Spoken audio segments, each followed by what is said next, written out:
అమ్మఒడి ఏమైందని, రైతు భరోసా ఏమైందని, విద్యుత్ ఛార్జీలు ఎందుకు పెంచుతున్నారని జగన్మోహన్ రెడ్డి గారు రోడ్డెక్కబోతున్నారు. రోడ్డెక్కటానికి సన్నాహాలు చేసుకుంటున్నారు. రోడ్డెక్కేందుకు వైసీపీ శ్రేణుల్ని, కార్యకర్తల్ని, సోషల్ మీడియాని, అదేవిధంగా ప్రథమ ద్వితీయ శ్రేణి నాయకులందరినీ కూడా సమాయత్తం చేసుకుంటూ పోతూ ఉంటే నీ పని ఇలా ఉందా? నువ్వు మమ్మల్నే ప్రశ్నిస్తావా? నువ్వు మాజోలు వస్తావా? నీ సంగతి చేలుస్తాం, నిన్ను రోడ్డెక్కనిస్తామా, నిన్ను రోడ్డుకి ఈడుస్తాం, నిన్ను కొత్త కేసుల్లో జైలు పాలు చేస్తాం అని సిద్ధమవుతా ఉంది కూటమి ప్రభుత్వం. కూటమి ప్రభుత్వ ప్రయత్నాలు ఎలా ఉన్నాయంటే, ఒకవైపున ముప్పేట దాడు చేస్తూనే ఏది జరిగినటువంటి అరిష్టాలన్నిటికీ కూడా జరిగినటువంటి తప్పంతా జగన్దే. ఏదన్నా మంచి ఉంటే ఆ మంచి మాత్రం కూటమిది. ఏ పథకాన్ని ఇవ్వలేకపోయినా దానికి కారణం జగన్మోహన్ రెడ్డి. ఎక్కడ ఏ నష్టం జరిగినా దానికి కారణం జగన్మోహన్ రెడ్డి. ఈ రకంగా ప్రచారం చేసుకుంటూ వస్తూ ఉండటమే కాకుండా జగన్మోహన్ రెడ్డి అవినీతి చేశారు, అక్రమాలు చేసుకున్నారు, దోచేసుకున్నారు అని ఆ సిట్టు ఒకటి వేసి ఒక 2 నెలలుగా దాని మీద విచారణ చేశారట. విస్తుపోయే వాస్తవాలు బయటకు వచ్చినాయంట. ఆ వాస్తవాలన్నింటి ద్వారా ఆయనని ఏ క్షణమైనా సరే అరెస్టు చేయవచ్చంట. ఇక రెండో వైపున సొంత చెల్లెలైనటువంటి షర్మిల ఏమి ఏసీబీ పంజరంలో ఉందా? నిద్రపోతుందా? జగన్మోహన్ రెడ్డి గారి ఆస్తులు కనపట్టం లేదా? ఆయన దోచుకున్నది కనపట్టం లేదా అని చెప్పేసి షర్మిల తయారైంది. షర్మిలని ప్రశ్నిస్తున్నారు పులివెందులకు చెందినటువంటి కార్యకర్తలు కూడా. అమ్మా, నీకు ఆస్తులే కావాలంటే జోలె బట్టి ఇస్తాం, అంతేగాని కోట్లాది మంది ప్రజల యొక్క ఆశాదీపంగా, ఆశాజ్యోతిగా ఉన్నటువంటి జగన్మోహన్ రెడ్డి గారిని నీవు సాధించేటటువంటి ప్రయత్నం ఉన్నదే, నువ్వు చేసేటటువంటి దుర్మార్గపు చేష్ట ఉన్నదే, ఆ చేష్ట వల్ల మేము నష్టపోతున్నాం తల్లి. మేము ఎక్కడ ఏ రోజు కూడా ₹1 మేము జగన్మోహన్ రెడ్డి గారి దగ్గర కానీ మీ నాన్నగారి దగ్గర కానీ మేము ఆశించలేదే. నీకు డబ్బే ముఖ్యమైతే మేము జోలి బట్టి ఇస్తాం, కానీ నీ యొక్క రాక్షస ప్రవృత్తిని మానుకోమని చెప్పేసి హెచ్చరిక చేస్తే ఆమె మరింత రెచ్చిపోతూ ఉంది తప్ప ఆవిడలో ఏ విధమైనటువంటి మార్పు లేదు. ఇక రెండో వైపున కొత్తగా రేషన్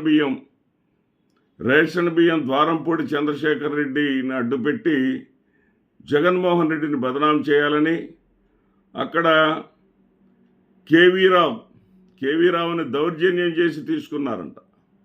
కేవీ రావుని దౌర్జన్యం చేయటం ఏంటి?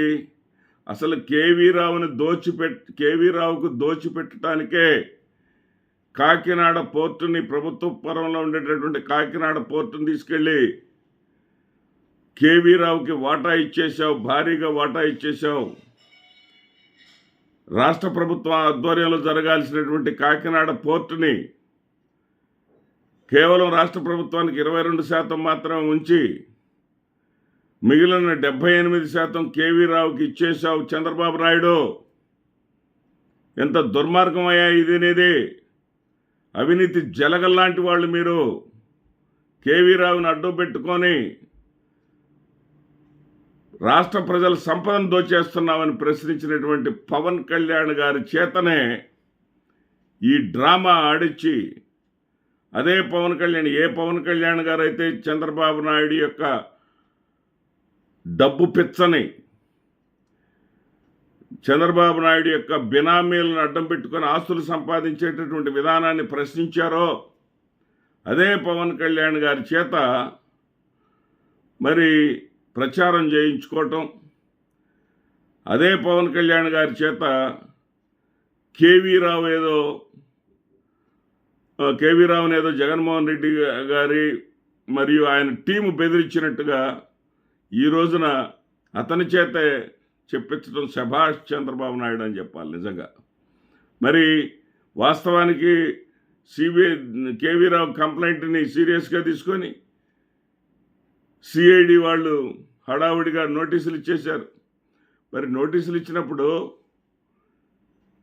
సమగ్ర విచారణ జరగాలి కదా, సమగ్ర విచారణ అనేది జరిగి తీరాలి కదా.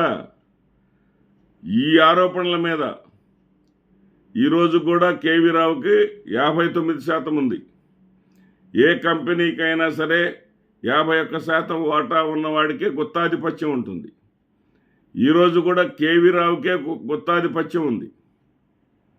అంటే 41% అరబిందో కంపెనీ వాళ్ళకు ఉన్నప్పటికీ కూడా మిగిలిన 59% ఉన్నది కేవీ రావుకే. అలాంటి పరిస్థితి నుంచి ఏమీ లేని దానికి ఏదో ఉన్నట్టుగా కేసు పెట్టించారంటే ఆయన కేవీ రావు ఎవరికి భయపడతాడైనా? కేవీ రావు భయపడేవాడైతే ప్రభుత్వం దగ్గర నుంచి వాటాన్ని తను తీసేసుకోగలుగుతాడా? ప్రభుత్వం దగ్గర నుంచి చంద్రబాబు నాయుడు గారు ఆయనకి ఇవ్వగలుగుతాడా కేవీ రావుకి? ఇదొక కేసు. షర్మిల ఒక కేసు. పోతే విద్యుత్ ఛార్జీలు ఏదో ఎక్కడో అమెరికాలో నుంచి ఎక్కడో నోటీసులు వచ్చినాయి అంటే సొంత కుటుంబ సభ్యుడైనటువంటి బాలినేని శ్రీనివాస్ ఆయన వచ్చేసి నాకు తెలియకుండా నేను జరిగిపోయింది అంటాడు. ఇట్లా ముప్పేట దాడి జగన్మోహన్ రెడ్డి మీద వస్తూ ఉంటే ఆయన ఇంకా పోరుబాటు ఎక్కడ చేయనిస్తారు ఆయన్ని? ఒక మొండివాడు తన లక్ష్య సాధన కోసం పార్టీ నిర్మాణం చేసుకోలేకపోయినప్పటికీ కూడా పార్టీలో ఉన్నటువంటి లక్షలాది మంది అభిమానులకు ఒక్కసారి ఆయన భరోసా ఇస్తే, రోడ్డు మీదకి ఆయన కానీ వస్తే పార్టీ ఖచ్చితంగా బలోపేతం అవుతుంది అనేటటువంటి ఒకే ఒక్క మూలసూత్రం తప్ప జగన్మోహన్ రెడ్డి గారి మీద మాత్రం ముప్పేటమ్మ దాడి జరుగుతున్నది నిజం. ఆయన్ని రోడ్డు ఎక్కనిస్తారా, జైలు పాలు చేస్తారా అనేది కాలమే చెప్పాలి. నమస్తే.